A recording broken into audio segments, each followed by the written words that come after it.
Hi guys, welcome back to our channel How to Guide. In today's video, I'm going to show you how to log into your SBI bank account. So, without further ado, let's jump right into the video. Firstly, open your default browser and search SBI Bank Login. Once you make search, you'll find State Bank of India on the top of your search list. Just click here.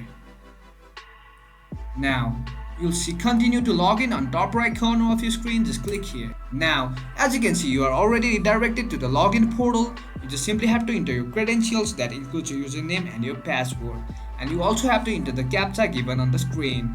You can also choose audio captcha, and in case you forgot your username or password, you can click here and reset it. If not, then just simply enter your credentials and log in. That's it for today guys. If you find this video helpful, then don't forget to give thumbs up, comments and feedbacks will be appreciated. Subscribe to our channel and don't forget to hit the bell icon so that I can come up with new videos like this.